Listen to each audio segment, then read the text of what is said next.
Boa noite, boa noite, boa noite. Boa noite a todos, boa noite a todas os participantes aqui presentes. Gente aí entrando ainda. Já estamos aí quase com 200 pessoas presentes. Eu queria dar as boas-vindas a todo mundo, dizer que é um prazer recebê-los mais uma vez. Estamos começando agora a temporada 2025.1 do primeiro semestre aí das palestras técnicas do nosso da nossa iniciativa educacional aqui da Tempest Action Talents. Mais uma vez, é um prazer poder receber todo mundo aqui, professores, alunos, dentro dessa nosso programa educacional aqui. Bom, então, como sempre, para começar, enquanto a turma está entrando aí, deixa eu só fazer uma rápida abertura aqui, dando essas boas-vindas a todo mundo. E lembrando que, para começar, a gente tem aí algumas regras estabelecidas sempre para essas palestras, né, que é realizada aí de forma remota e online e síncrona, né, em tempo real para todo mundo. Né? Então, a gente está aí com o chat, já com bastante interação, aberto para vocês poderem aí interagir entre vocês, comentarem, né, e tornar aqui essa nossa palestra bem participativa, tá?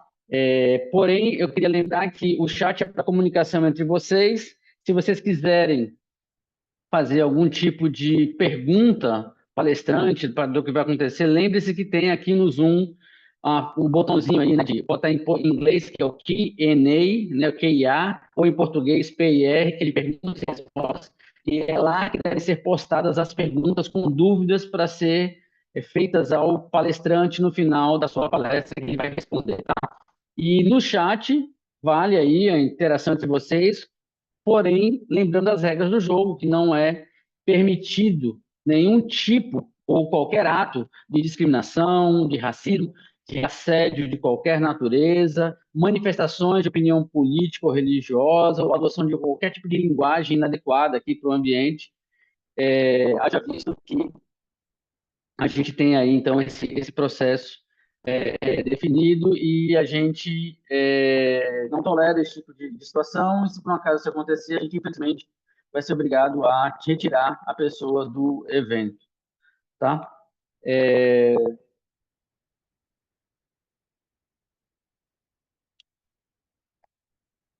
Estão dizendo aqui que meu áudio não está legal. Deixa eu ver se eu consigo consertar aqui antes de continuar.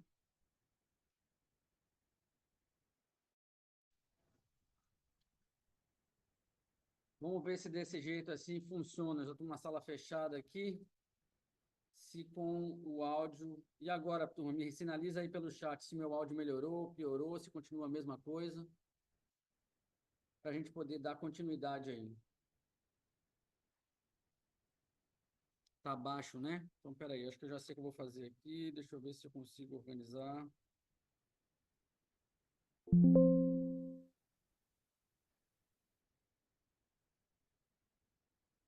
É bom que nessa parte inicial a gente já testa essas coisas todas para evitar qualquer problema depois.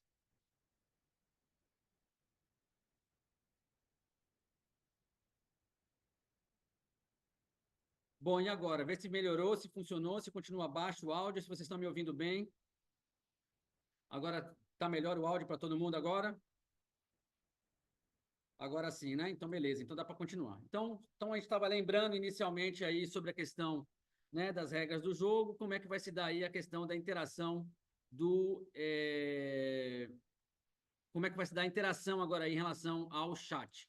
Bom, e aí para quem ainda não conhece, né, e lembrando, né, o que é o Action Talents? O Action Talents é essa nossa iniciativa educacional aqui da Tempest, onde a gente disponibiliza um conjunto de recursos educacionais aí para universidades, para professores de universidades de todo o Brasil, e o pessoal usa esse material para ajudar aí nas aulas que são realizadas, visando um melhor processo de formação profissional e mapeamento de talentos em cibersegurança, que depois a gente quer mapear e trazer aqui para trabalhar com a Tempest ou com os nossos parceiros aqui da Tempest.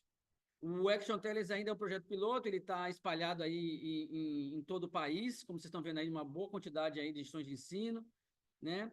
Bastante professores, bastante alunos aí que têm acesso a ele. E com este programa, a gente disponibiliza esses recursos que estão sendo chamada a atenção aí para vocês nesse slide, tais como materiais de estudo, né, do Sidechain, do Tempest Trends, lembrando, inclusive, que a palestra de hoje, né, existe um artigo completo no Sidechain, que vocês podem depois acessar e estudar lá por ele, para quem quiser ter mais informações, estudar mais tecnicamente sobre o assunto que vai ser ministrado hoje, na nossa palestra de hoje, né? Um artigo que foi publicado pelo nosso querido Henrique Cury, que vai ser o nosso palestrante. Então, acessem lá o sidechannel.blog para vocês poderem ter mais informações a respeito e estudar mais a respeito desse assunto que vai ser apresentado hoje.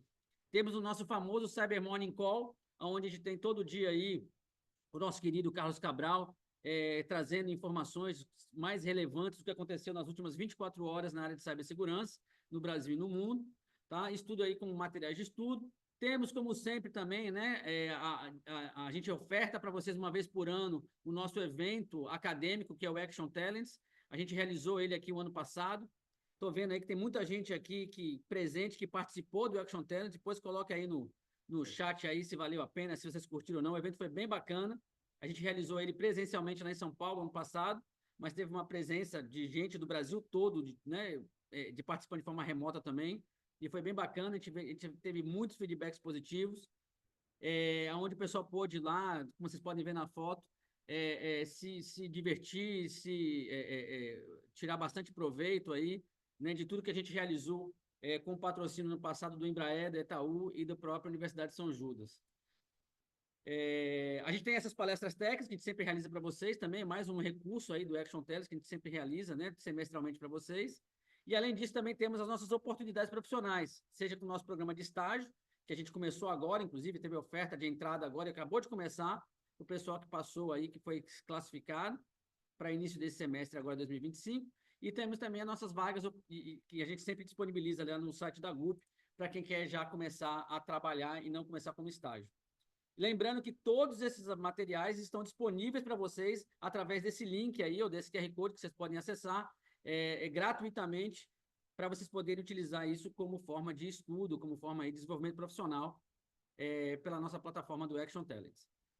Vale chamar a atenção também que a gente também tem uma parceria, isso não é do Action Talents, mas a gente tem uma parceria, né, com o César School, onde a gente tem um curso que a gente realiza aqui dentro da Tempest, a gente levou agora para o mercado também, na área de teste de penetração, de aplicações web, que, inclusive, eu vou estar sorteando hoje no final dessa palestra, para quem estiver aqui presente. Lembrando que só participa do sorteio quem está acompanhando essa palestra, né, pela plataforma do Event3 e foi credenciado, se inscreveu lá na plataforma do Event3 e hoje, antes de começar a assistir aqui, entrou, fez o login lá na plataforma do Event3 para poder receber o certificado de participação, tem que estar credenciado, portanto, tem que estar logado na plataforma do Event3 para ser considerado credenciado, e essas pessoas credenciadas vão poder participar do sorteio no final, aí que eu vou sortear uma bolsa de 100% gratuita para fazer este curso que vai começar no dia 8 de abril de 2025, né? Quem quiser mais informações pode pegar aqui através desse QR Code, nesse site, aqui nessa URL, para poder entender melhor o que é este programa, tá? Então, lembrando, né, para poder receber o certificado de participação e para poder, então, participar também do sorteio, tem que ter feito, depois de ter inscrito, né, ter feito a sua inscrição lá no Event3, tem que ter feito o login na plataforma do Event3 para poder ter acessado aqui esse vídeo a partir do login que vocês fizeram, para você poder ser considerado pela plataforma como credenciado, tá? Caso contrário, não vai funcionar.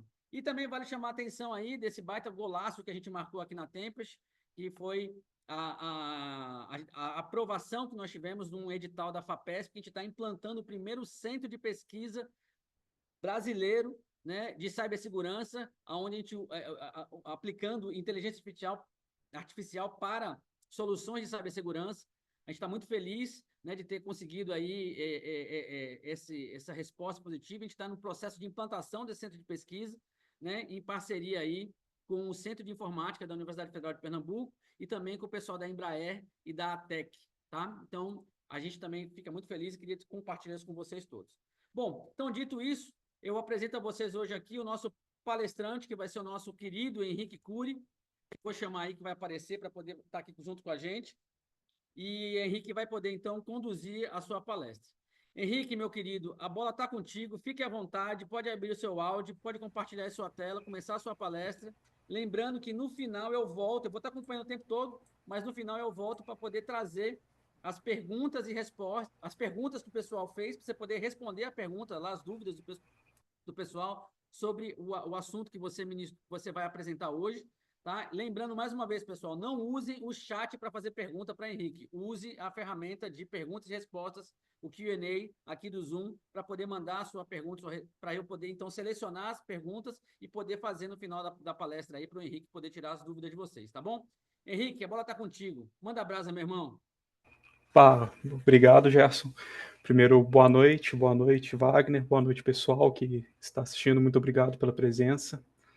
Bom, vamos falar um pouco aqui sobre Cross-Site Script Inclusion, trazer aqui os resultados de uma pesquisa que veio do programa interno nosso.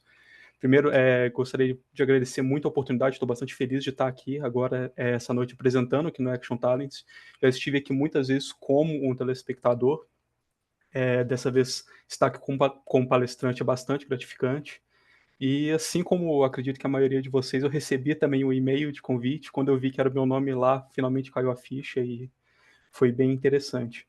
Bom, essa pesquisa veio como uma colaboração, digamos assim, um crossover entre a Tempest e a Universidade Federal de Lavras, que então era onde eu estava fazendo a minha graduação. E bom, antes de tudo, vamos falar um pouquinho sobre quem sou eu. Eu sou atualmente analista do time de consultoria técnica aqui da Tempest. O nosso time de consultoria técnica focado principalmente ali na parte de offensive. Possuo graduação em ciência da computação pela Universidade Federal de Lavras, que eu estava ali concluindo quando eu estava também realizando essa pesquisa. Atualmente sou aluno de mestrado no programa de engenharia eletrônica e computação, com foco em defesa cibernética, pelo Instituto Tecnológico de Aeronáutica, o ITA. E além disso, também possuo algumas certificações na parte de segurança ofensiva. Da ANI eu possuo a EJPT e a EWPT. E da CompTIA eu tenho a Pentest Plus, além de algumas outras que eu não coloquei aqui. E bom, antes de tudo, gostaria de dar um aviso aqui. Já falei algumas vezes sobre esse assunto e algo que eu percebi ao longo do tempo é que essa confusão aqui é bastante comum e frequentemente as pessoas assistem a palestra, estudam um assunto pensando em XSS e não em XSSI. E depois, conversando com a pessoa, respondendo as perguntas, fica bem claro a existência dessa confusão. Então, gostaria de já abrir a palestra falando sobre isso, já para vocês terem em mente. É que nem quando você já chega numa autoescola e você já sabe dirigir e o instrutor vira para você e fala para você esquecer tudo aquilo e para aprender de novo. Então, gostaria de pedir um pouco isso de vocês, só que com XSS, tirar da mente o que vocês sabem sobre o XSS e entender que XSSI, na verdade, é uma vulnerabilidade completamente diferente de XSS. Elas não têm nenhuma relação. E, claro, eu vou explicar mais para frente o que exatamente é XSSI, mas, por favor, tenha em mente que é bem diferente de XSS. Bom, primeiro falar um pouco sobre a evolução desse trabalho. Primeiro, como tudo começou, como eu disse, começou dentro de um programa interno nosso de pesquisa aqui na Tempest. Gostaria também de dar os créditos e agradecer ao nosso ex-colaborador, o Jodson, que foi a partir de uma conversa com ele que surgiu a ideia de pesquisa, então muito devo a ele. Fica aí minha gratidão. E bom, eu assumi esse projeto muito como um desafio pessoal para aprimorar os meus conhecimentos na parte de web. Quem me conhece sabe que eu vim de um background mais forte em infraestrutura, em redes, e por mais que eu tivesse um conhecimento ali na parte de web, na parte de offensive, em web não era o meu ponto forte, então eu quis assumir esse projeto aí como um desafio mesmo para fortalecer esse meu conhecimento na parte web. E bom, espero que eu tenha conseguido. E bom, a ideia inicial é bastante interessante a gente dizer, porque é bastante natural que ao longo de um projeto de pesquisa o rumo acabe sendo bem diferente ali da ideia inicial. Você vai adquirindo novos conhecimentos, vai se atualizando sobre literatura, sobre o estado da arte daquele assunto, e vai surgindo ali novas ideias no meio do caminho, e acaba que isso vai direcionando a sua pesquisa talvez em rumos bem diferentes do que originalmente você esperava. E aqui não foi diferente, claro, não fugimos muito da ideia original.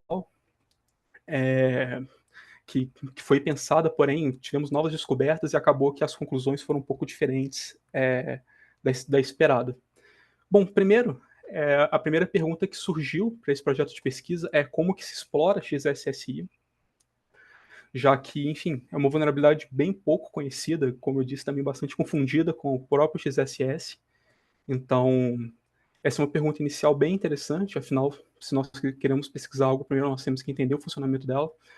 Bom, além dos cenários já conhecidos e já documentados na literatura, será que existem alguns outros cenários possíveis de exploração? Seria exatamente esse o foco da pesquisa, apesar de ter tomado um rumo diferente no final.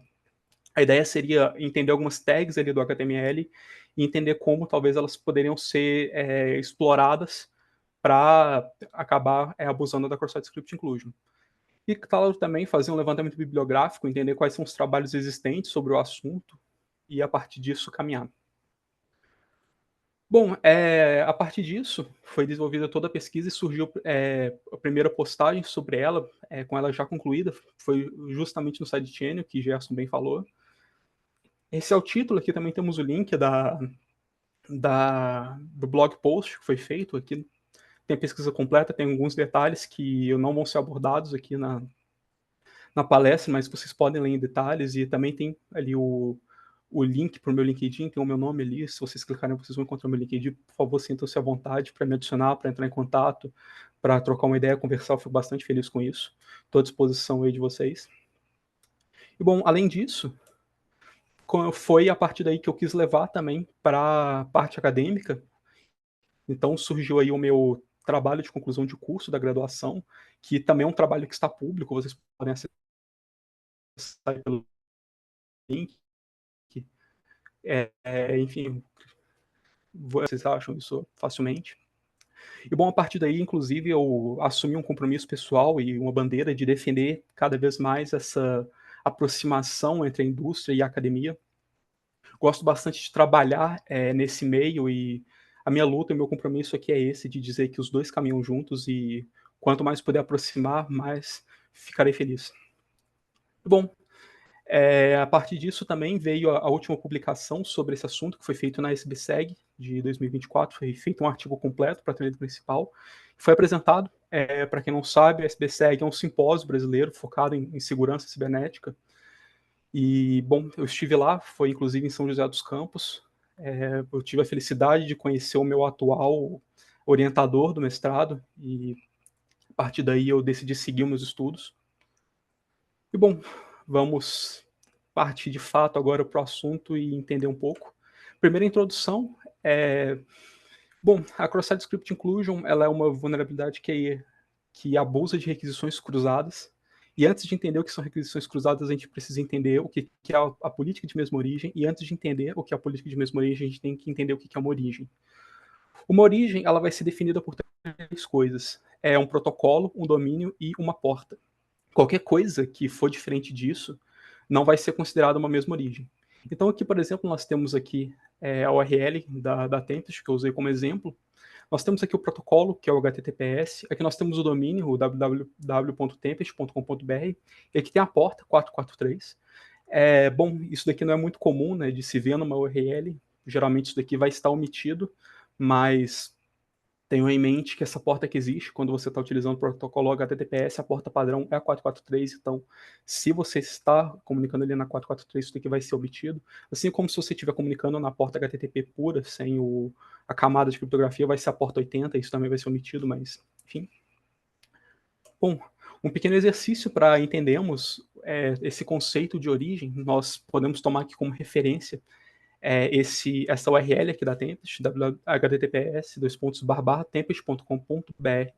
Bom, o nosso primeiro exemplo aqui, nós podemos ver que não é uma mesma origem, porque aqui o protocolo está diferente, aqui está sendo HTTP, enquanto aqui é HTTPS, e além disso, a porta foi omitida nos dois casos, então aqui para o primeiro nós podemos entender que é 443, enquanto que para o segundo, como eu disse, HTTP vai ser a porta 80. O segundo caso aqui, nós podemos ver que sim, é uma mesma origem, porque o protocolo é o mesmo, HTTPS, o domínio vai ser também o mesmo, e a porta, em ambos os casos, é a 443.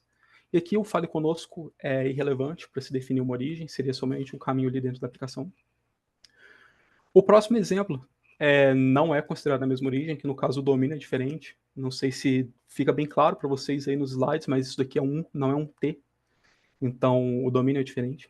Assim como no terceiro caso, também não é considerado uma mesma origem, apesar de ter o mesmo protocolo HTTPS, o mesmo domínio tempest.com.br, a porta já não é a mesma, que está sendo utilizada uma porta alternativa para o protocolo HTTPS, no caso a 8443, então também não vai ser considerado uma mesma origem. Sendo assim, agora que entendemos o que é uma origem, nós podemos falar sobre a política de mesma origem, também chamada em inglês de Semi-Origin Policy, ou SOP. Bom, ela é um mecanismo crítico e crucial para a segurança no contexto web. Ela meio que vai estar tomando conta ali das requisições consideradas requisições cruzadas. E o que é uma requisição cruzada? Uma requisição cruzada é qualquer requisição que parte de uma origem tendo destino uma outra origem. Ou seja, a comunicação entre duas origens distintas vai partir necessariamente das regras da política de mesma origem. E bom, isso daqui é bastante interessante de dizer que a política de mesma origem ela vai ser implementada no seu navegador. Então, quando nós pegamos ali a comunicação web, nós entendemos que o teu navegador vai ser o lado cliente e o servidor, destino vai ser o lado servidor. Então, a partir do momento que a política de mesma origem ela é implementada no seu navegador, ela é uma política que apenas vai fazer sentido do lado cliente. Isso é bastante interessante, é bom termos isso em mente, porque para nós entendermos a exploração da Cross-Site Script Inclusion e, de fato, ir a fundo na vulnerabilidade, é importante desde já também termos em mente essa particularidade. E, bom, falando um pouco sobre como funciona exatamente a política de mesma origem, vamos imaginar aqui que nesse quadrado nós temos um navegador, que pode ser o que você está usando hoje. Bom, você acessa uma página. O que acontece? O seu navegador vai fazer a requisição dessa página para uma origem A, ou seja, um servidor A, e essa origem A vai devolver essa página A para você. Essa página vai ter ali diversos elementos. Geralmente você vai ter o JavaScript, CSS, o HTML, e enfim, e bastante outras coisas, digamos assim. E bom, imagina que você abre uma outra aba e você acessa uma página B. Vai acontecer o mesmo processo. O seu navegador vai fazer uma requisição para um servidor B, ou seja, uma origem B, que vai devolver para o seu navegador essa página B e ali todos os seus elementos, enfim, JavaScript, HTML, CSS, etc. Bom, o que acontece? Os recursos da página A e da página B estão armazenados ali no seu navegador, estão rodando ali, por debaixo dos panos, digamos assim. O que determina a política de mesma origem? A política de mesma origem vai determinar um isolamento entre os recursos da página A e os recursos da página B. Ou seja, aquilo que pertence à página A não vai comunicar com o que pertence à página B, e o contrário também é verdade. Isso é bastante interessante, isso é crucial para a segurança. Porque imagina no seguinte contexto, você acessa, por exemplo, o seu serviço de e-mail ou até mesmo o seu banco online, e isso vai trazer dados para o seu navegador, por exemplo, os dados da sua sessão. Imagina que você abre uma outra aba. Imagina que quando você abre uma outra aba, você carrega dados de uma outra origem para o seu navegador. Se essas origens pudessem se comunicar, você teria um problema sério de segurança, já que poderia ocorrer diversas violações, até mesmo levar, por exemplo, à captura da sua sessão. E, bom, é graças à política de mesma origem que isso não acontece, tem um isolamento ali. E, bem, apesar de parecer muito bom, de parecer bem restritiva, de fato ela é bem restritiva, mas ela possui algumas pequenas exceções. Por exemplo, hiperlinks é algo bastante comum, né? Por exemplo, a navegação por hiperlinks, enfim, você vai clicando naqueles links azuis, isso é bastante comum e é uma exceção prevista na política de mesma origem, eu acredito que quase todos aqui já devam ter contato. Bom, forms, inclusive essa é uma exceção que é explorada por uma outra vulnerabilidade que eu vou falar um pouquinho mais adiante, que é a Cross-Site Request Forgery, CSRF, que é bem parecida com a XSSI. Eu vou falar da CSRF fazendo essa comparação com a XSSI. Bom, mídias estáticas, no caso, por exemplo, imagens, vídeos, que também quero lançar uma discussão interessante sobre essa exceção política de mesma origem. CSS, um site pode teoricamente incluir CSS de outro. Também um outro pesquisador vai lançar uma discussão bem interessante sobre essa exceção. E, bom, vou falar um pouco mais adiante e trazer até como uma ideia de trabalho futuro. Scripts, que é o principal foco aqui, e vai ser geralmente o alvo da XSSI, então um site pode incluir script de outro em seu contexto. E JSONP, eu quis colocar o JSONP aqui como um caso isolado. Na verdade, não é bem uma exceção isolada, mas o JSONP vai estar dentro do scripts. O que acontece? Enfim, a gente tinha aquela internet antigamente que era bem estática, a maior parte dos recursos armazenados numa mesma origem. E com o tempo, a gente vai precisar de um maior dinamismo.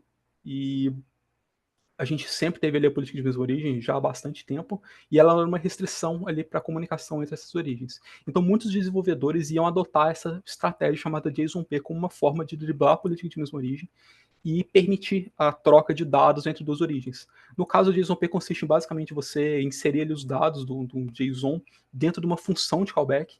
Então, a origem não iria acessar diretamente o JSON, mas iria acessar uma função de callback que iria trazer esses dados.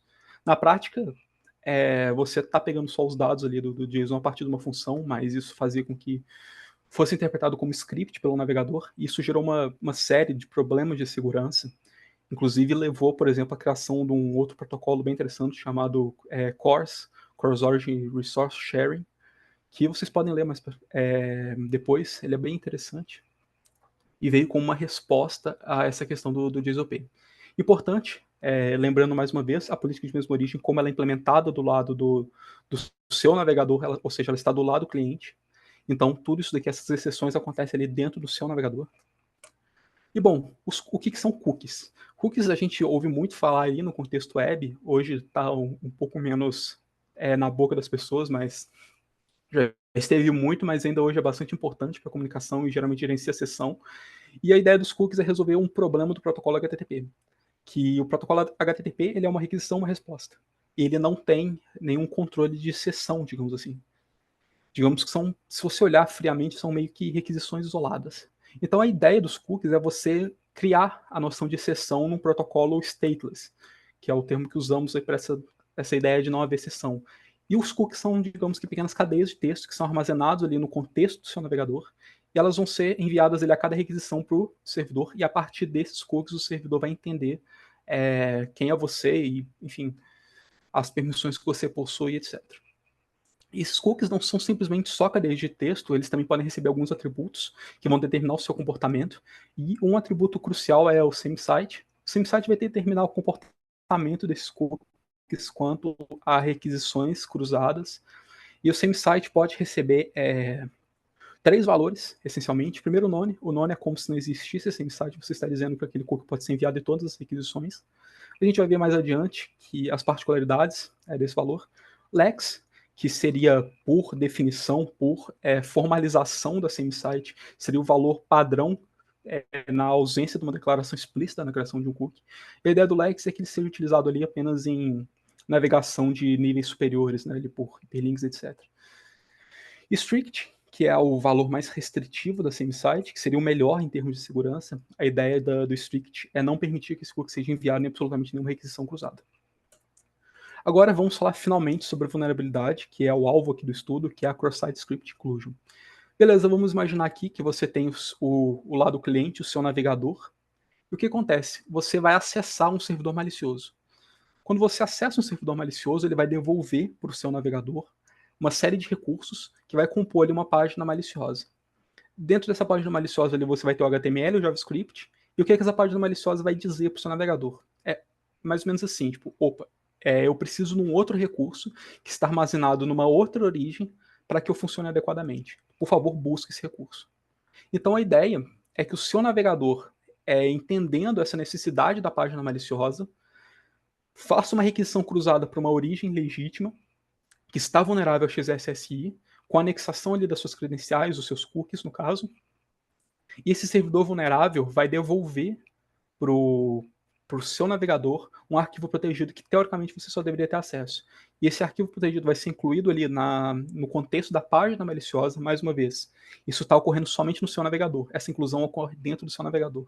Mas a partir do momento que esses dados, esse arquivo protegido, faz parte de um contexto malicioso, de uma página maliciosa, ele vai poder ser manipulado ali pela criatividade do atacante dentro daquele contexto. Frequentemente sendo enviado ali para um domínio do atacante para que ele tenha acesso, mas também pode ser utilizado como insumo para outros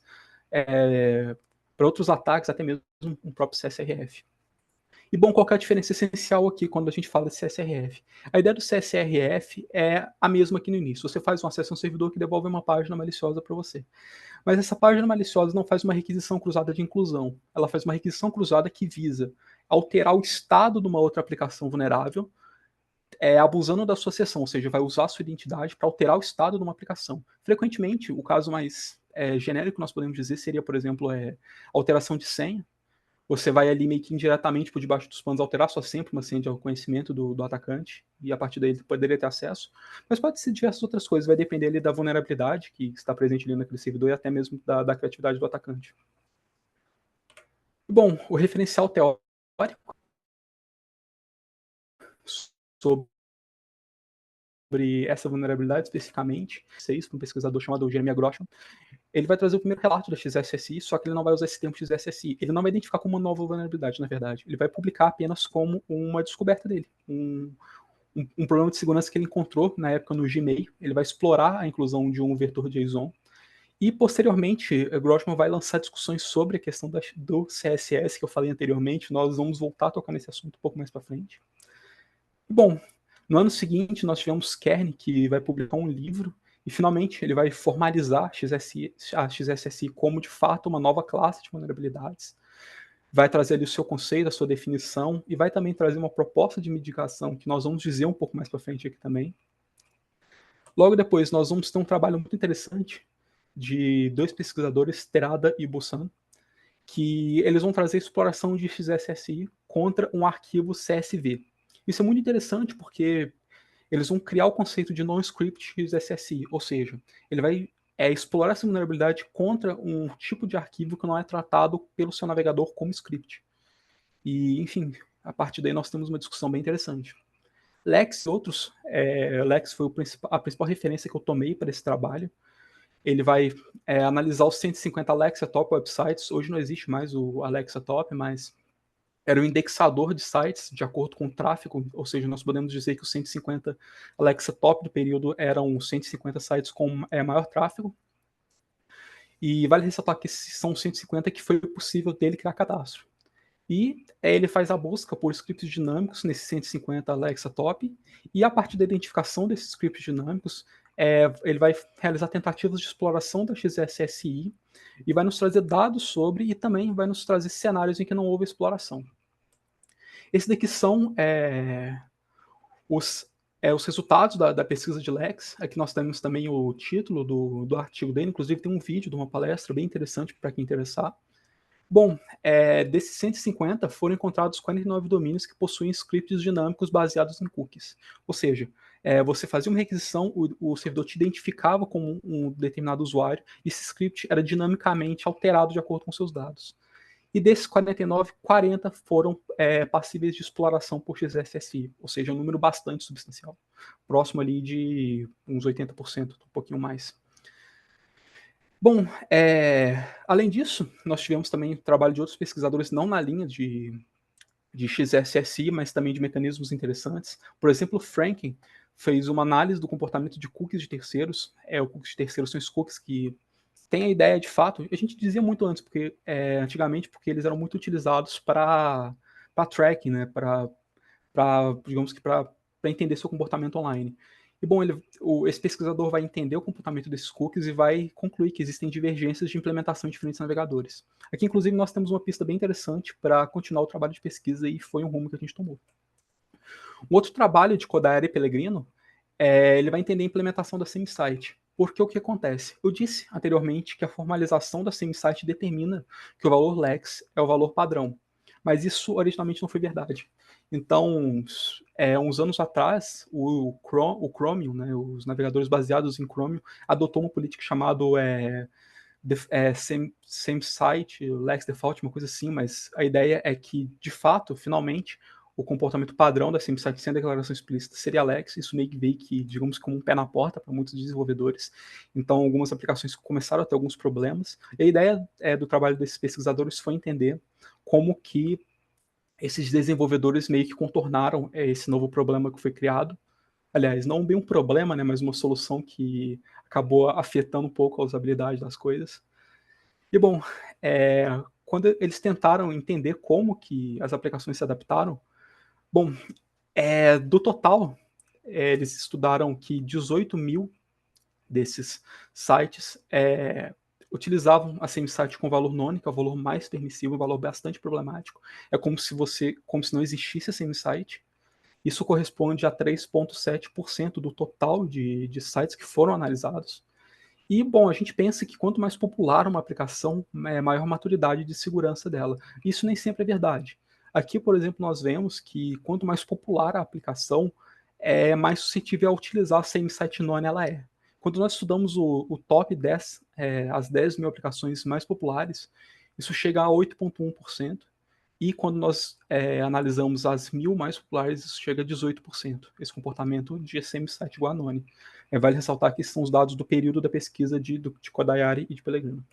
Aqui nós temos aqui o gráfico mais detalhado, que vocês podem encontrar inclusive no artigo. Aqui o nome do artigo está aqui na fonte, aqui embaixo. Recomendo ler, porque não só esse trabalho, mas todos os trabalhos anteriores eu trouxe apenas pequenos trechos, apenas pequenos detalhes desses trabalhos, mas são trabalhos imensos, bastante completos e com bastante conhecimento, que eu recomendo muito a leitura. Mas aqui a gente só trouxe o que é mais interessante para a pesquisa. Aqui uma linha do tempo sobre as pesquisas. E, bom, é interessante a gente analisar aqui que o último trabalho sobre XSSI, de fato, foi em 2015 de Lex.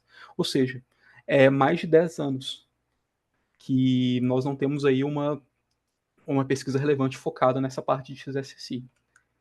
E aí a gente entende qual a mitigação que foi proposta por esses autores. Kern, que vai ser aquele que vai formalizar XSSI como uma classe de vulnerabilidades ali no livro, ele vai nos trazer uma proposta de mitigação bem interessante, que é a geração de um token imprevisível. Essa, inclusive, é a mitigação que é bastante utilizado ali para CSRF, né, os tokens anti-CSRF. A ideia é que seja gerado ali um token imprevisível a cada requisição, digamos que crítica, e a ausência desse token meio que geraria um erro ali de permissão. Então a ideia é que o atacante não é capaz de identificar esse token, não é capaz de prever a criação dele, qual o padrão que utiliza, então esse atacante não vai ser capaz também de forjar esse token. Logo, a ausência do token, a vulnerabilidade não acontece. E Lex, em 2015, como eu disse, ele identificou 49 domínios com scripts dinâmicos e 40 foram explorados. Porém, ele nos trouxe um motivo que 9 não foram explorados. O que aconteceu foi 2. Primeiro, a existência de caminhos dinâmicos. Ou seja, o script era dinâmico, mas o caminho para chegar até ele também era dinâmico. Então, a partir do momento que o atacante não é capaz de prever o caminho para acessar aquele arquivo, ele também não é capaz de incluir no contexto malicioso. Então, a exploração não foi possível nesses casos. E também a checagem de origem. Quando você faz uma requisição cruzada, existem ali cabeçalhos, o origin e o refer, que são enviados para o servidor para ele identificar da onde que partiu aquela requisição cruzada. Então, esses arquivos possuem uma checagem de origem, então a partir do momento que o servidor identificava que aquela era uma requisição cruzada, ele não permitiu acesso àqueles arquivos. E, além disso, a Alex também traz uma proposta de mitigação que ele traz ali a ideia de separação de dados dinâmicos do código estático. Ou seja, tudo aquilo que é pessoal, que é dinâmico da sua sessão, deve ser separado do código. Então, a partir do momento que esses dados não vão estar sendo incluídos ali em scripts, digamos assim, eles não vão estar ali à mercê dessa exceção da política de mesma origem, logo vão estar protegidos então pela política de mesma origem. E, bom, a motivação para o meu trabalho, de fato, como nós vimos ali em alguns trabalhos, ocorreram algumas mudanças bem interessantes ali no cenário web nos últimos anos, porém esses estudos não vieram acompanhados de uma aplicação para XSSI. E, bom, se você faz uma pesquisa online sobre o assunto, você entende que os materiais a respeito estão bastante desatualizados. Isso é bastante problemático, até para desenvolvedores que utilizam esses materiais como referência para um desenvolvimento seguro. Então a ideia seria entender o que aconteceu nesses 10 anos e atualizar a literatura sobre. E, bom, a gente tem que partir para alguns testes, né? Afinal, não adianta a gente estudar teoricamente e não ver na prática. Bom, a partir disso, o objetivo dos testes foi estudar o impacto da SimSight na exploração da XSSI. Aqui já é uma particularidade que veio ao longo desse levantamento bibliográfico, que não foi pensado originalmente, mas foi um rumo que a pesquisa acabou tomando nos meios para os fins. Bom, um outro dado interessante que eu queria era observar a vulnerabilidade de navegadores atualizados, já que nós vimos aquele trabalho que nos demonstrou que existe uma divergência de implementação ali dos mecanismos de requisições cruzadas dentro dos navegadores. Então, é interessante a gente estudar como que cada navegador hoje está se comportando e também estudar cenários de exploração, porque nós temos cenários que são ali descritos na literatura, os cenários clássicos com scripts, os cenários que foram trazidos por Terado do NoScript XSSI, mas, bom, podemos ver se tiver outros cenários também possíveis. Bom, para isso foram construídos ali um ambiente de testes que consistiu num servidor vulnerável, um servidor malicioso e uma máquina cliente. O servidor vulnerável e o servidor malicioso foi hospedado ali no serviço de cloud da AWS Lightsail, enquanto que o cliente consistiu ali numa máquina virtual mesmo, do VirtualBox. O servidor vulnerável, o sistema operacional, Debian 12, o kernel também está aqui a versão, foi o mesmo para o servidor vulnerável e malicioso. A aplicação web, o servidor web, perdão, foi o Apache também, que nós temos a versão, e hospedagem no Lightsail. Na parte do cliente, já foi uma máquina Windows 11 e a aplicação utilizada para acessar foram diversos navegadores. Bom, além disso, também para o servidor vulnerável e malicioso era necessário um domínio, já que, por exemplo, quando você utiliza o SimSite None, é necessário que você utilize o HTTPS, você tem que setar a flag secure ali do cookie, a flag secure determina que ele só vai ser enviado ali no conexões seguras via HTTPS. Então a gente precisou também de um domínio, utilizamos o DuckDNS especificamente para criar um domínio ali, um registro DNS para esse servidor vulnerável e servidor malicioso, e a partir disso também gerar um certificado válido para poder aplicar a criptografia do HTTPS. O servidor vulnerável consistiu em uma área protegida. A ideia é que você acessasse ali a aplicação, fizesse o login, isso gerasse ali um cookie, e a partir do cookie você conseguiria acessar a área protegida. Quando você acessa a área protegida com o cookie, você recebe o 200, e quando você, tenta acessar a área protegida sem o cookie, você recebe um 403, que pelo protocolo HTTP é forbidden. Semi-site a gente testou 3 cenários, semi-site com valor none, semi-site com valor lex e sem a declaração, justamente para entender aquela política de lex by default. E foram implementados 3 arquivos vulneráveis. Um JSON-P, que é tratado como script, um JavaScript, que de fato é um script, e uma imagem, justamente para entender aquela exceção da política de mesma origem das mídias estáticas. O servidor malicioso simples, tem uma página maliciosa para cada caso implementado ali no servidor vulnerável, nessa ideia de fazer a inclusão do arquivo protegido. E o cliente foram navegadores atualizados na data dos testes, que foi em janeiro de 2024. E aqui nós temos aqui a lista dos navegadores que foram testados, mas nós vamos entrar em detalhes um pouco mais para frente. Temos uma tabela para isso. E o modelo de interação é exatamente aquela imagem que eu trouxe para explicar de SSI. A ideia é que a nossa máquina Windows 11 acesse o servidor malicioso através dos navegadores, receba aquela página maliciosa, e essa página maliciosa faça uma requisição cruzada para aquele servidor vulnerável com anexação dos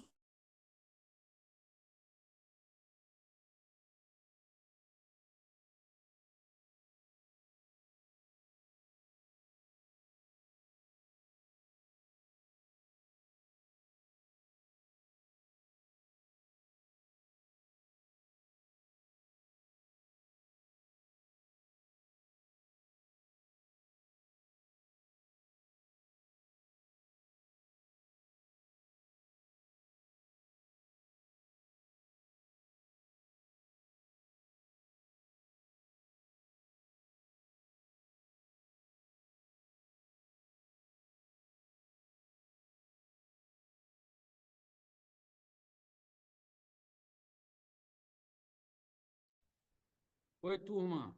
O link aí de Henrique Cury caiu, mas ele já está retornando já para dar continuidade aí à palestra. Ele já está de volta. Ele deve já conectar novamente aí, compartilhar a tela dele e continuar a palestra. Só um minuto, por favor.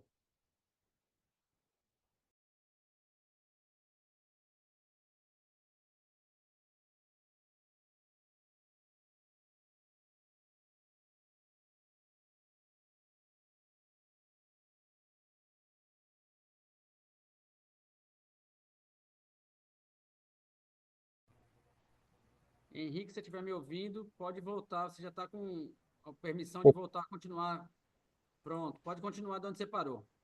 Voltei, perdão. Tive uma Acontece. instabilidade aqui na internet. Voltei pelo 4G agora. Pronto. Eu já estava no slide aqui mesmo, né? Perfeito. Beleza. Bom, continuando, ali de maneira empírica durante os testes, nós percebemos uma diferença de comportamento entre as diferentes versões do navegador Firefox. Bom, a ideia a partir daí foi meio que andar como se fosse uma linha do tempo entre as versões e entender a partir de que momento que aconteceu isso.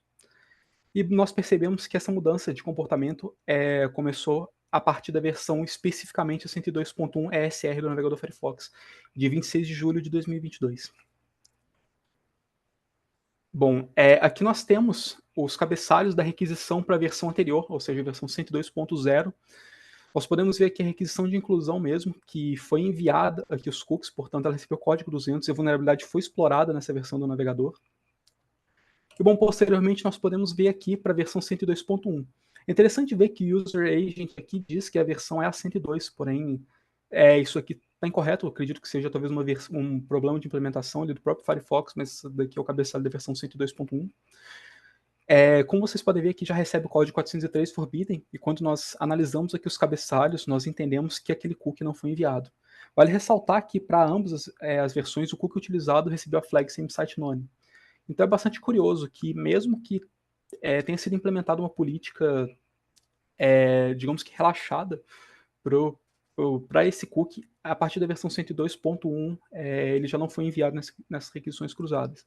Vale ressaltar também que a instalação do Firefox foi a mais padrão possível, nós não mexemos em absolutamente nenhuma ferramenta ali de segurança, de privacidade, que o Firefox implementa várias, então nós seguimos apenas o padrão ali da instalação. Então aqui é a dinâmica do que aconteceu ali na versão 102.1.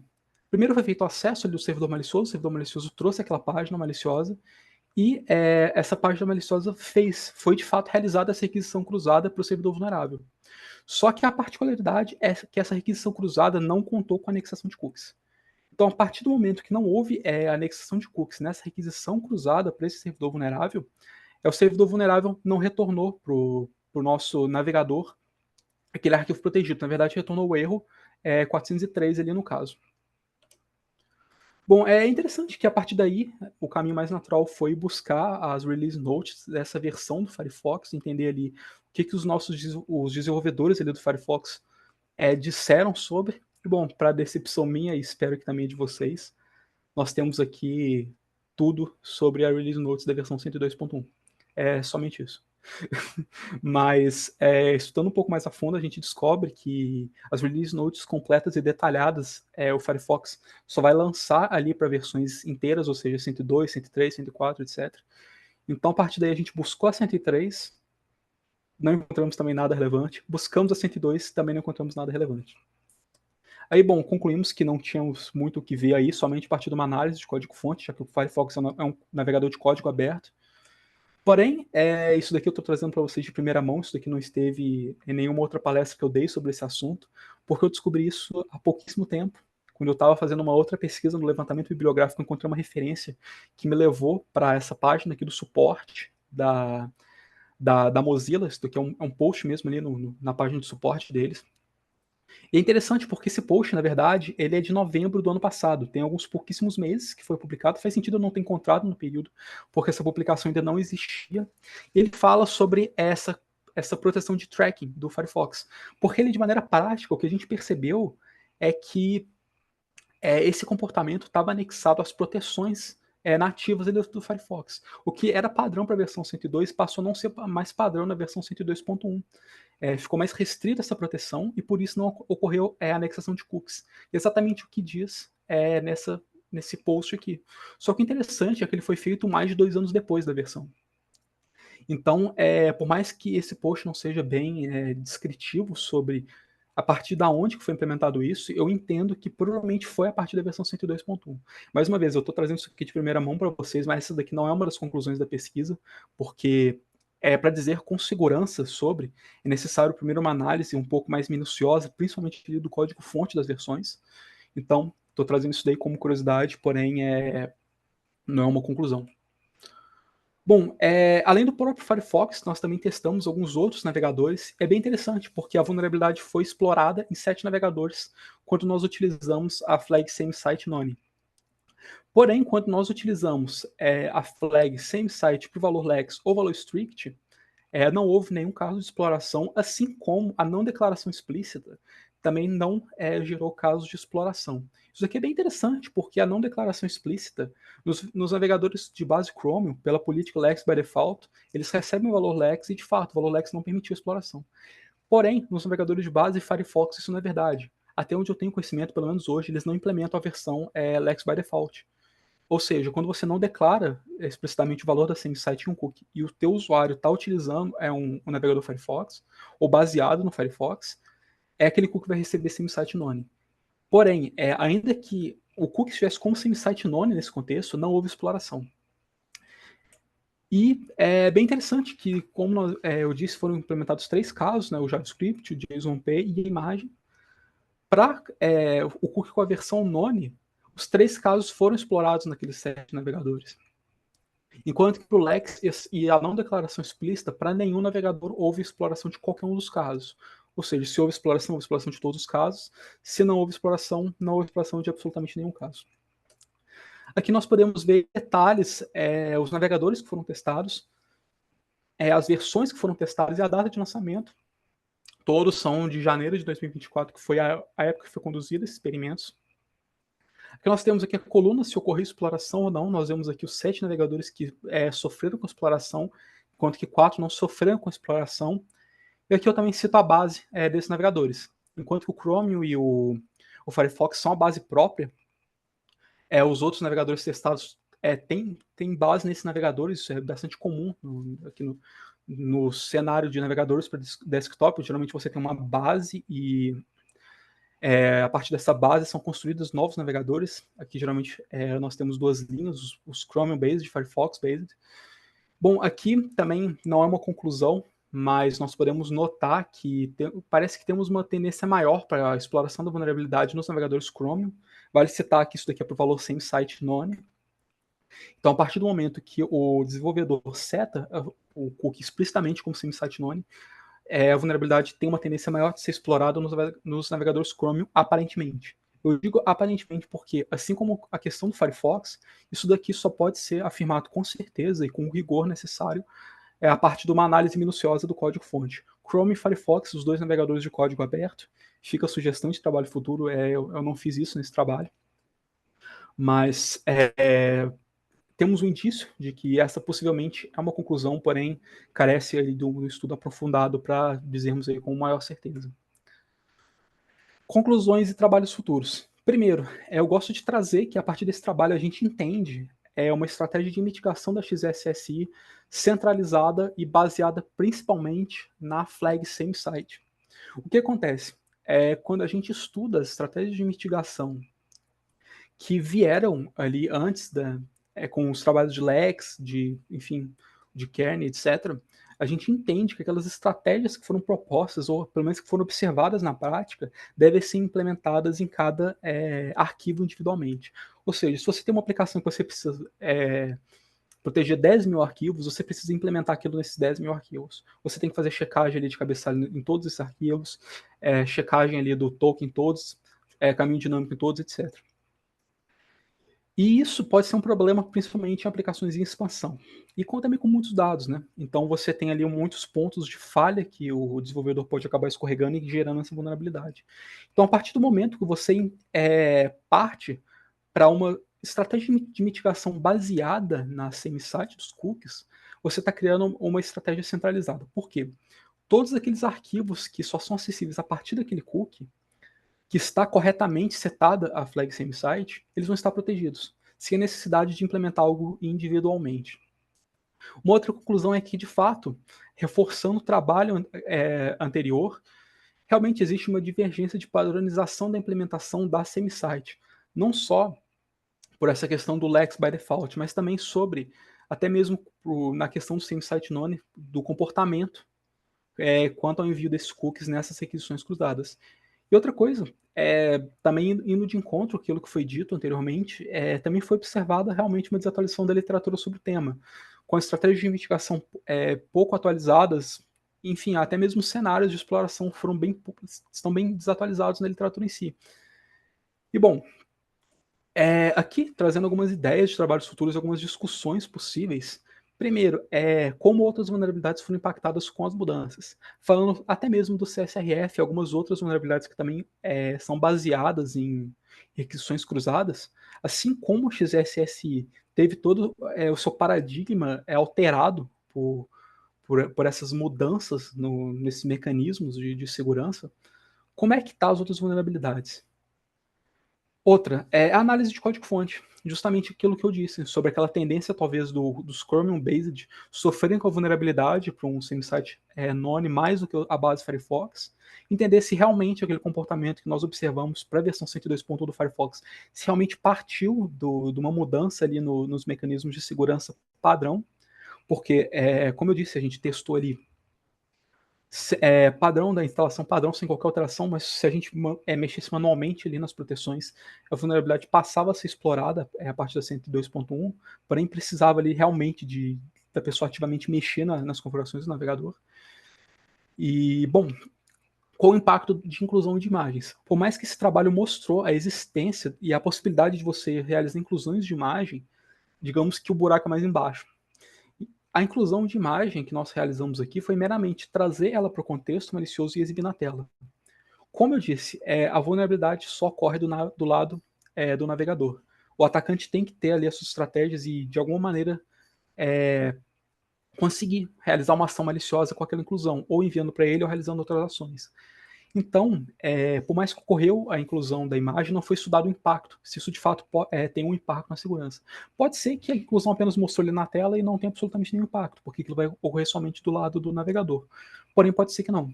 Então, a ideia que eu tenho aqui talvez, de alguma maneira, não entendo de JavaScript a fundo, mas talvez armazenar essa imagem, talvez numa variável, enviar isso para um atacante, porém, isso é um trabalho futuro a ser feito. É uma ideia, mas é uma ideia em aberto. Bom, existem problemas com mecanismos implementados pelos navegadores. É, digamos que eu citei ali a questão do CORS, que veio como uma resposta ao JSON-P. Porém, além do CORS, também existem vários outros mecanismos que foram implementados ali ao longo dos anos que regem essa parte de requisições cruzadas. A ideia aqui é estudar mais a fundo esses outros mecanismos. O CORS, em específico, tem bastante estudo, tem muitas referências interessantes que vocês podem buscar, inclusive que estudam os próprios mecanismos o próprio mecanismo e seus problemas inerentes, digamos assim. É muito interessante. E, bom, a inclusão de arquivos CSS pode apresentar um impacto. Isso é uma discussão que foi lançada ali por Grossman, que foi quem descobriu a vulnerabilidade pela primeira vez. Então, a ideia aqui da inclusão de arquivos CSS é utilizar isso como uma forma de enumerar a seção de um usuário. Eu não encontrei na bibliografia nenhum trabalho que realmente estudou isso a fundo. Eu acho que vale a pena seguir essa discussão ali de Grossman e tentar ver se isso realmente funciona. E bom, a última ideia de trabalho futuro que eu queria trazer para vocês aqui hoje e os navegadores de outras plataformas.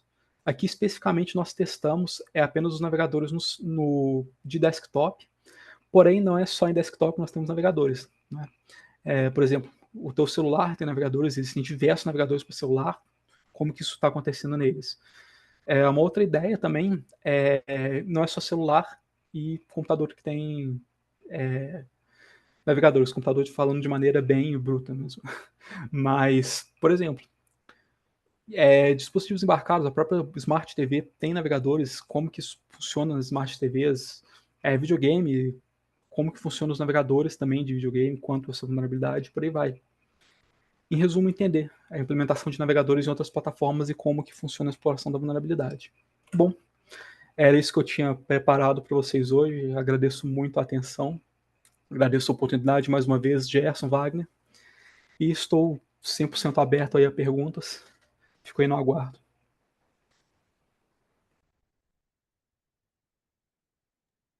Beleza, meu caro. Parabéns pela mais uma boa e excelente apresentação aí. Eu estava pensando agora aqui, até pelo tempo que te tinha e tudo mais, vai ficar para uma próxima, mas eu acho que cabia até a gente poder trazer aqui para contribuir com a turma hoje uma pequena demonstração prática aí especialmente o pessoal que está começando, que acha que isso é coisa de outro mundo, mostrar que não é coisa de outro mundo, e o quanto isso é empolgante, né? E importante, impactante, né? E empolgante nesse processo. Temos aqui algumas perguntas. Eu vou passar aqui, estou selecionando aqui para poder te passar. Mas antes disso, eu queria... Deixa eu só organizar minha vida aqui um segundo para poder mostrar direitinho. Eu queria fazer alguns comentários, né? O primeiro comentário é lembrar que a gente, de fato, hoje teve, infelizmente, nunca tinha acontecido isso, essa é a nossa 16ª palestra técnica, a primeira vez que acontece.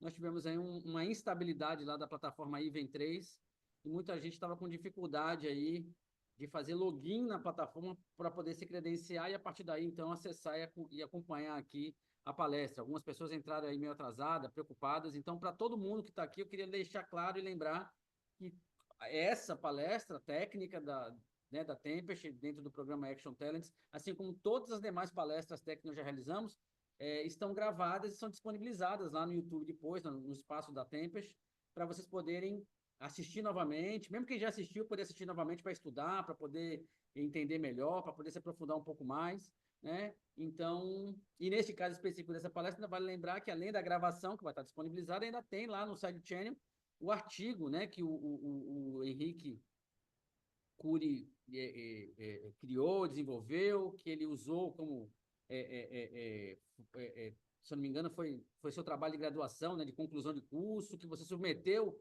ao SBSEG, foi aprovado pelo SBSEG, foi defendido lá na trilha principal do SBSEG, né, um baita orgulho aí, mostra o nível de relevância e importância desse assunto e do trabalho que você realizou, e ainda por cima você está compartilhando com todo mundo aí, todo o conhecimento técnico que você desenvolveu nesse artigo, para o pessoal que quiser aprender mais, se aprofundar mais, poder estudar em cima desse material. Então, só fazer esse lembrete aí para todo mundo, tá? Depois disso, deixa eu só ver aqui se vai aparecer bonitinho para todo mundo. Me diz aí, Henrique, está aparecendo aí minha tela novamente para todo mundo? Sim, perfeitamente. Então, já lembrar para se ligar aí, ó, pessoal, se liguem, né? Esse semestre, de acordo com o pedido aí dos professores e do que foi negociado, a gente vai realizar 3 palestras técnicas ao longo desse semestre. A primeira foi hoje, já temos a segunda já agendada para o dia 29 de abril, como sempre, às 19 horas. Está aí já disponível aí para quem quiser acessar agora ou gravar para acessar depois, já que o Iven 3 não está no seu melhor dia, no seu melhor momento agora, né? Para poder já se inscrever, para poder participar dessa próxima palestra que vai ser com o Manuelito, que vai ser show de bola, assim como o do Henrique, né? É um assunto super legal, que vem também com demonstração, enfim, vocês vão adorar, assim como essa de hoje, adorar também essa próxima apresentação que a gente vai fazer, essa próxima palestra técnica. Lembrando que todas as palestras técnicas, dentro do contexto do Action Talents, né? Elas vêm com o propósito de contribuir no processo de desenvolvimento profissional, né? Elas vêm com o objetivo de fazer vocês aprenderem mais sobre cibersegurança, né? De se capacitarem melhor para, quem sabe, lá na frente vocês estarem fazendo como o Henrique, né? Que um dia teve aqui como aluno participando disso tudo, depois participou do processo de estágio da Tempest, entrou no processo de estágio da Tempest e hoje é um colaborador aqui contratado e atuando aí no nosso time de consultoria técnica, tá? Então, essas palestras, elas não têm nenhum viés de comercial, de business, né? Elas são totalmente técnicas, tá? A gente não fala nada sobre serviço da Tempest, sobre produto da Tempest, tá? Não é esse o propósito, beleza? Então, já se programe aí para poder participar. E agora sim, a gente podendo aí falar rapidinho sobre as perguntas e respostas. Eu já separei algumas aqui que eu vou fazendo para você, Henrique. Então, tem uma primeira pergunta aí do nosso querido Charles Pereira. Tá? Eu não sei se é o professor Charles Pereira lá de Santa Catarina, mas ele fez uma pergunta aqui, o seguinte, eu sei de um aluno também chamado Charles Pereira, mas é do nosso querido Charles Pereira. Ele faz a pergunta assim, foi realizado algum teste com o navegador Safari da Apple? Não.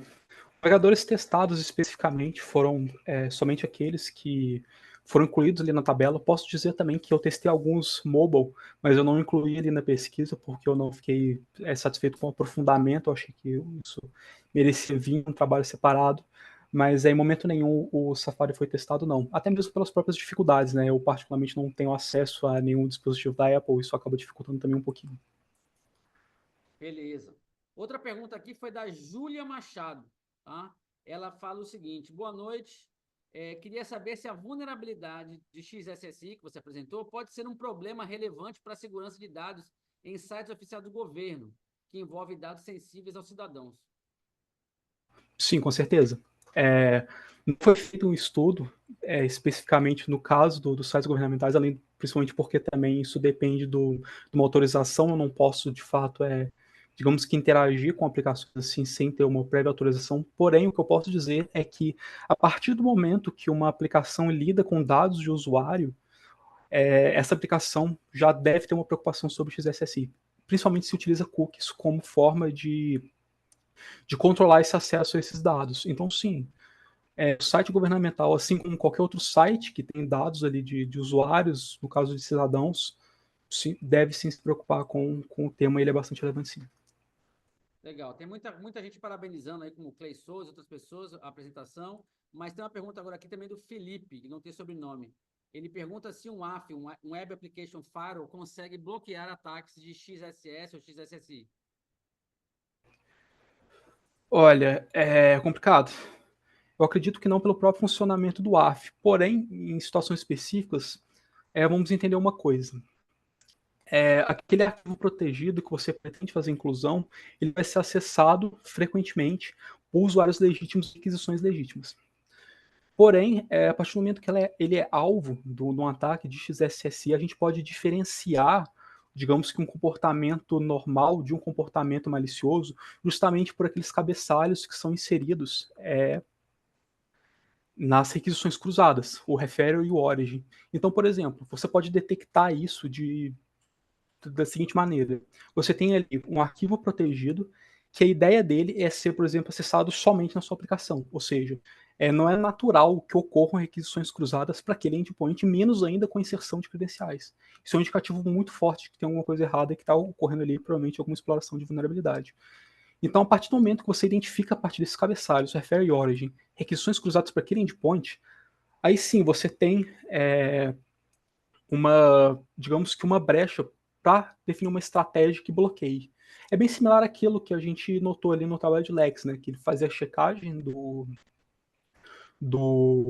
cabeçalho do referrer e origin e bloqueava a requisição. É naquela linha. Então, eu acredito que sim, você poderia acabar configurando isso aí dentro de um AF, mas na prática eu particularmente nunca vi isso e acredito que por padrão isso não seja implementado não. Mas possível eu acredito que sim. Beleza. Vamos dar continuidade aqui. Espera aí que eu me perdi. Preciso me achar aqui. Tem outra pergunta aqui agora do Gustavo Damas. Ele pergunta assim: existem outras possíveis formas de mitigação, como, por exemplo, uma política estrita de CSP que restringe a inclusão de conteúdo externo? Ou seria apenas pelo lado do navegador? Tá, vamos entender ali o cabeçalho CSP. O CSP ele é o seguinte: você, de forma bruta, você está definindo regras de quais scripts podem ser carregados ou não em uma página. Isso, inclusive, é uma proteção bem interessante para XSS, não XSSI. Agora, o que acontece na vulnerabilidade XSSI? Aquele script malicioso que vai realizar aquela inclusão, ou seja, aquela solicitação para o seu navegador de buscar um recurso numa origem distinta, vai estar dentro do contexto malicioso. Ou seja, quem criou aquela página foi o agente malicioso. Aquele script malicioso está rodando dentro da página maliciosa. Então, evidentemente, o atacante não vai querer criar ali uma regra que impeça a execução do próprio script. O que ocorre ali digamos, ali para o servidor vulnerável é apenas essa requisição cruzada. Como eu disse também respondendo a pergunta anterior, é a única diferença que o servidor vai entender de um tráfego malicioso e de um tráfego comum é essa questão do cabeçalho Origin Referrer. Ou seja, a Content Script Policy, CSP, ela é interessante como uma proposta de mitigação para XSS, porém, no caso da XSSI, ela não tem efeito. Boa. Tem outra pergunta aqui agora Zian, não tem sobrenome, é só Zian. Boa noite. Poderia ter algum impacto em aplicações baseadas em Electron/Tauri que utilizam um WebView do sistema? Um teste com WebView nativo seria legal? Ótima palestra. Acho muito interessante mesmo a pergunta e a proposta, mas eu admito que eu não sei te responder. Electron e Tauri são, digamos que, coisas bem específicas que eu não testei, eu não estudei a fundo, então eu não consigo te dizer especificamente nesse contexto. Mas é bem interessante, eu agradeço inclusive a pergunta, fica também aí como uma ideia de trabalho. Bom, tem outra pergunta aqui do Ariel Brandon Giron Flores. Ele pergunta assim: eu já estudei sobre esse tema de CORS e CSRF pela Portswigger. Tem alguma recomendação de onde posso estudar essas e outras vulnerabilidades? Então, eu vou ajudar a responder antes de passar a bola para o Henrique. Assim, a gente recomenda que vocês sigam os materiais de estudo e resultados de pesquisa que a gente disponibiliza para vocês, Ariel. Então, no SciChannel tem muita coisa falando sobre isso, muita coisa bacana, muita coisa, inclusive, não só como artigo, mas como técnico, como esse de Henrique, mais baseado para trabalho de conclusão de curso, mas artigo mesmo que ensina, fala sobre a respeito e mostra o passo a passo de como implementar, de como testar. Então, a gente recomenda que você use muito isso. Participe dos eventos do Action Talents que a gente realiza pela Tempest, como, por exemplo, o Tempest Academy Conference, que lá, inclusive, tem mini cursos que a gente realiza, explicando, falando e botando na prática essas coisas todas, tá? O Portswigger é um excelente ambiente, muita gente aqui da Tempest usa também para estudar, né? E a gente recomenda, sim, porque tem coisa muito bacana lá. Mas quer completar, Henrique, alguma outra coisa baseada na tua experiência aí que você poderia falar sobre essa questão para o Ariel? Sim, sim. Reforçando ainda mais o que Gerson falou, ali no nosso SciChannel nós temos muitos artigos bem interessantes mesmo, que vale a leitura, até mesmo relacionada aí com os temas dessa palestra, o CORS, CSRF, etc. Além do nosso SciChannel, nós também temos as diversas palestras que ocorrem aí ao longo dos anos, e você citou aí a Portswigger especificamente, é bem interessante. A Portswigger é algo que eu recomendo bastante. Tem ali os laboratórios, digamos que um lugar de prática muito interessante. Agora, para além da Portswigger, eu particularmente gosto muito ali do TryHack Me. É uma plataforma que eu utilizei muito quando eu estava iniciando ali no caminho de Offensive. Eu já utilizei bastante mesmo, gosto muito dos materiais dele e recomendo. E para além do TryHack Me também tem um Hack the Box. Eu utilizei bem menos, mas o que eu vejo é que existem pessoas que preferem o TryHack Me, pessoas que preferem o Hack the Box. Então, o que eu sugiro para você, além de tudo isso que eu já disse do SideChannel, do Portswigger, é também se interar sobre essas duas plataformas, experimentar as duas e ver qual que você se adapta melhor, qual abordagem de ensino você se sente mais confortável e siga ali naquela plataforma que você gostar mais. Além disso, também vou fazer um pouco mais de propaganda para o nosso programa de estágio aqui da Tempest. Eu particularmente recomendo muito para qualquer pessoa que quer aprender, que quer seguir nessa parte não só de ofensiva, mas de segurança e até mesmo de outras áreas no geral. Dar uma olhada nas vagas do nosso programa de estágio. Nós geralmente abrimos 2 vezes por ano. E para mim particularmente foi onde eu mais cresci como profissional. Você tem ali a oportunidade de aprender, de você ter acesso a conhecimentos que você com certeza não vai encontrar facilmente online por aí. Não é coisa que você aprende ali num curso online. São experiências realmente únicas. E além disso, até mesmo o curso de Web Application Security que vai rolar o sorteio, que o Gerson falou mais cedo, eu também recomendo bastante, porque é um treinamento que eu passei também internamente aqui na Tempest, e é muito interessante, recomendo, e desejo boa sorte a todos aí. Quem ganhar a bolsa tá feito, digamos assim.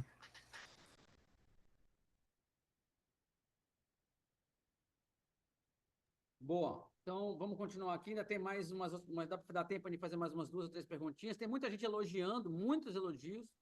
O pessoal adorou a palestra, dizer que foi ótima, excelente e tal.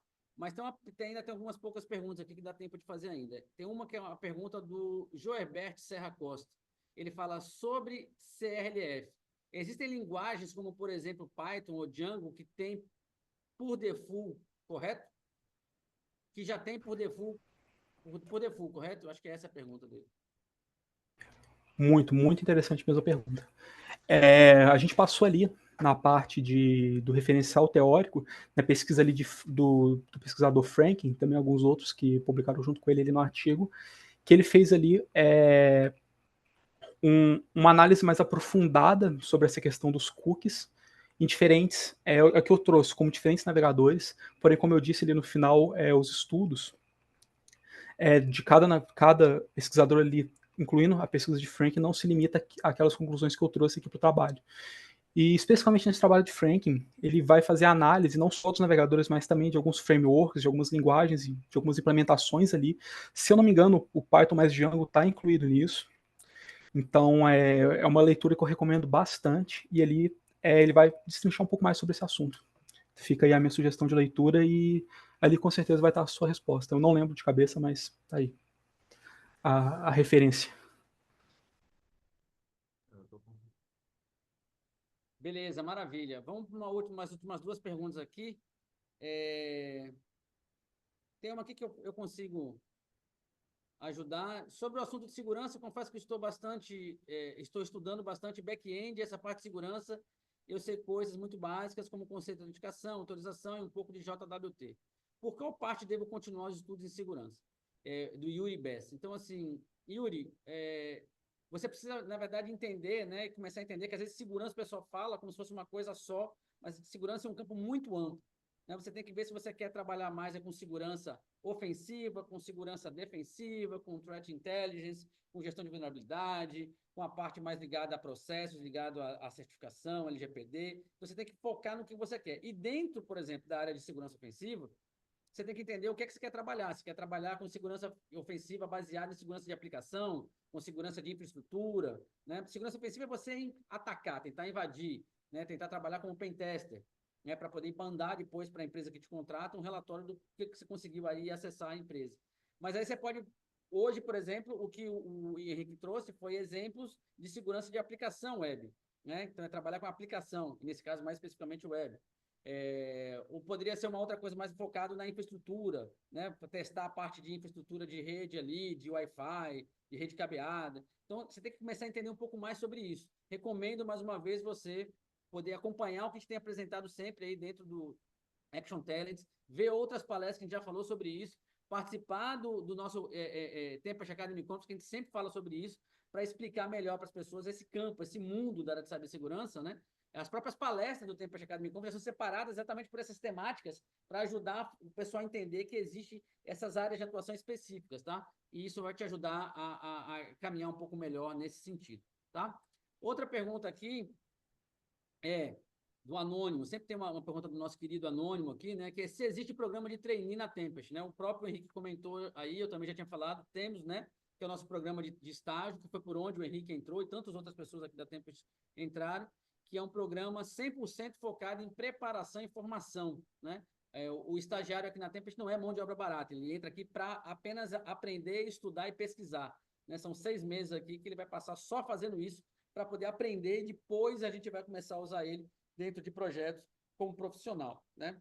Então, recomendo vocês estarem atentos aí, o que a gente sempre apresenta e fala a respeito do nosso programa de estágio, que é muito bacana, beleza? Aí tem muita elogio, muito reconhecimento. Tem uma outra pergunta aqui do David Neves. Mas aqui não dá para saber qual é a pergunta. Que ele fala, vulnerabilidade XSI, browser através de linguagem Python, a descoberta. Eu não deu para entender qual é a pergunta dele aqui, infelizmente. Tá meio confuso. Tem aqui um comentário aqui da Vanessa Santos. A apresentação foi excelente, bastante técnica, como a proposta do Action Talent. Sou iniciante e gostei do alerta inicial que XSS é diferente de XSSI, né? Como exemplo da autoescola, né? Então, parabéns, Henrique, sucesso. Gostei muito da apresentação. Tem uma pergunta aqui do Davi Neves. Ele fala assim, você usou alguma engenharia reversa? Responde aí. Não. No caso, talvez engenharia reversa seria interessante, pelo menos nesse contexto, seria talvez para você analisar alguns mecanismos de segurança específico ali dos navegadores.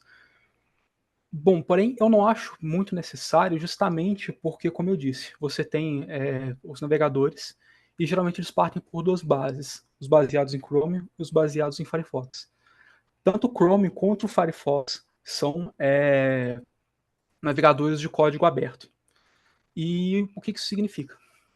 Primeiro, esses navegadores que são baseados em Chrome e Firefox, frequentemente, digamos que herdam mecanismos de segurança, características intrínsecas ali à sua segurança da sua base.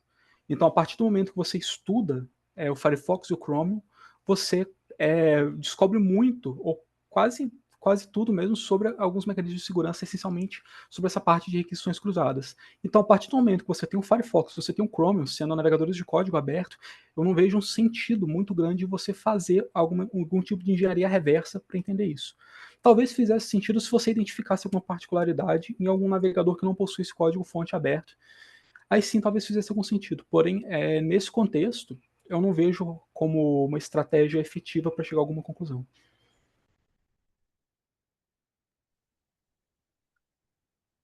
Maravilha. E aí, para encerrar aqui, tem uns últimos questionamentos aqui. Tem previsão de abertura da próxima turma desse programa?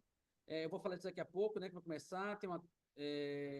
Quais os critérios para o estágio? Recomendo que vocês acessem lá o site da Tempest. Lá tem a parte de estágio com todas as informações, explicando como é que funciona o ciclo, data, dicas de o que estudar para o processo seletivo. Tá? Então, é onde a coisa fica tudo lá direitinho informado.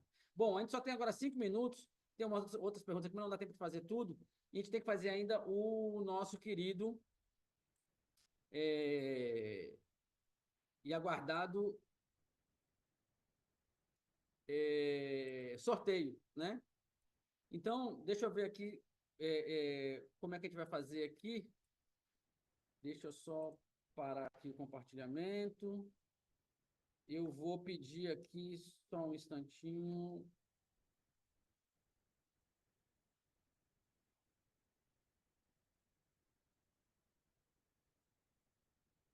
Pronto. Então, eu vou fazer o seguinte. Vamos lá. Deixa eu voltar aqui. Deixa eu mostrar, então, para todo mundo. A gente vai fazer agora, como eu tinha comentado e prometido, o sorteio de uma bolsa, né, que a gente vai fazer aí para esse curso. Então, lembrando, este curso é um curso do Cesar School, que é uma faculdade aqui em Recife. A gente tem uma parceria com eles, então a gente executa o mesmo curso que a gente realiza aqui dentro da Tempest, que o Henrique Curi fez, dentro do programa de estágio, e tantos outros colaboradores aqui fazem, né? Esse mesmo curso a gente dá em parceria com o pessoal da Cesar School para pessoas fora da Tempest. A única, o mesmo instrutor, mesmo material didático, mesmo exercício, mesma avaliação, é tudo igual, tá? São os professores da Tempest que ministram esse treinamento lá, dentro do Cesar School. Esse treinamento, ele é online, então pessoas de qualquer lugar do Brasil podem participar, né? Ele não é presencial, tá? Ele é online e em tempo real, então ele acontece como essa palestra de hoje aqui, né? Ele não é em formato EAD, de educação à distância, cada um faz no seu momento, não, ele faz em tempo real ali, só que de forma online, né? Também pelo Zoom, ministrado lá pela Cesar School. Então, é um baita de um curso muito bacana, tá? É o mesmo curso que a gente executa aqui dentro para formar os nossos colaboradores, né? Para dar base ali dessa parte, por exemplo, de aplicação web, XSSI, uma coisa que o Henrique apresentou hoje para vocês aqui, é uma parte desse curso, desse treinamento que a gente dá.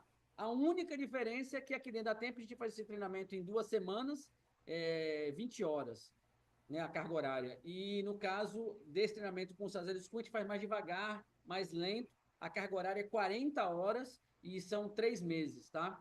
O pessoal que, na verdade, não tem tanta base, poder ir acompanhando e aproveitando e tirar o melhor proveito dele.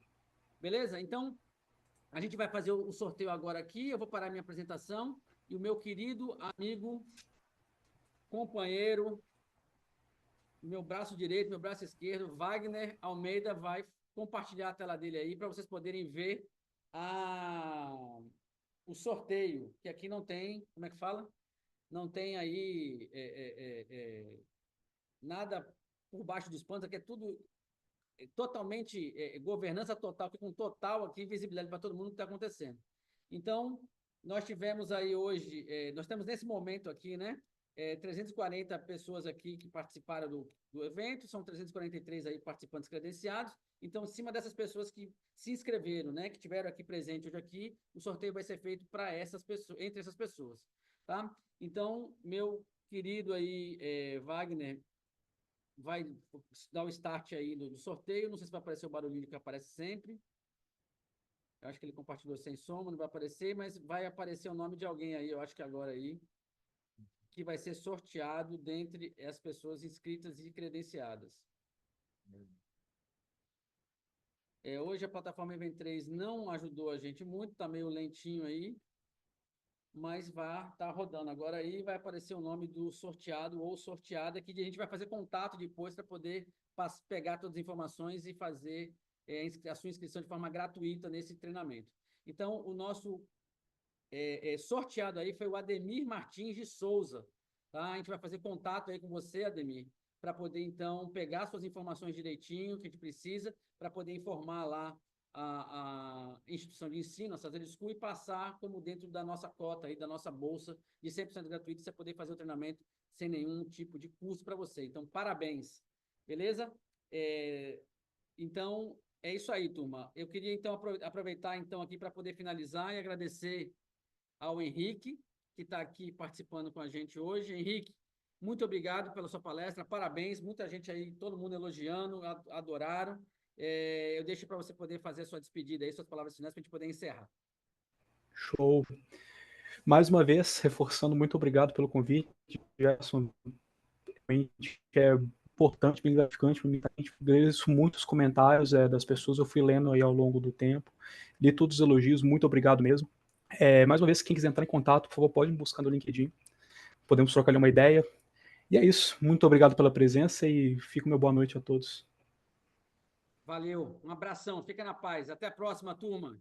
Vejo vocês na próxima palestra. Valeu, um abraço, tchau, tchau, boa noite.